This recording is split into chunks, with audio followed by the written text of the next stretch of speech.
Ils n'oublieront pas ce 6 mai 2012, les électeurs de gauche, partisans de François Hollande. Ils laissent éclater leur joie dans une célèbre brasserie de la place de la Comédie à Montpellier, la capitale régionale qui a placé le candidat socialiste très haut au deuxième tour, 62,38% des suffrages. Il était déjà ici à 35% au premier tour de cette présidentielle. François Hollande fait plus de 7000 voix que Ségolène Royal il y a 5 ans, et ça fait quand même 10 points de plus que par rapport au national. Donc moi je me réjouis donc évidemment du résultat de Montpellier, d'autant plus que dans ce résultat, je me rappelle qu'au premier tour, le Front National, qui pour moi est un danger, n'arrivait qu'en 4e position.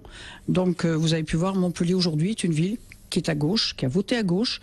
Et surtout, ce qui m'a fait beaucoup plaisir hier soir devant le kiosque Bosc, c'est de voir la jeunesse, les jeunes, beaucoup de jeunes ont voté François Hollande. Et François Hollande l'emporte sur l'ensemble du département de l'Hérault, 51,31% des voix, un résultat très proche de la moyenne nationale. Ça s'analyse d'une manière contrastée parce qu'en réalité, ce qui se passe, c'est qu'il y a une grande partie de l'Hérault qui est fortement plus à droite que le reste de la France et qui a donné la majorité à Sarkozy dans un grand nombre de communes.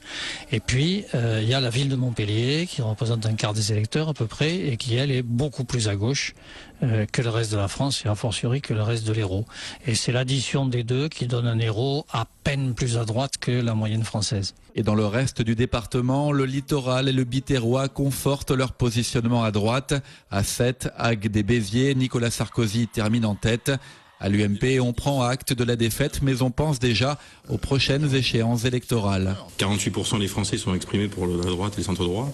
Je crois qu'effectivement, après, il faut qu'ils restent mobilisés pour donner un groupe important à l'UMP, à l'Assemblée nationale au mois de juin. Il faut rester mobilisé. Et puis moi, en tant que président départemental de l'UMP, je tiens à remercier les militants, les sympathisants, nos électeurs qui sont déplacés pour aller voter et qui nous ont fait confiance et qui gardent cette confiance-là dans quelques semaines pour les élections législatives.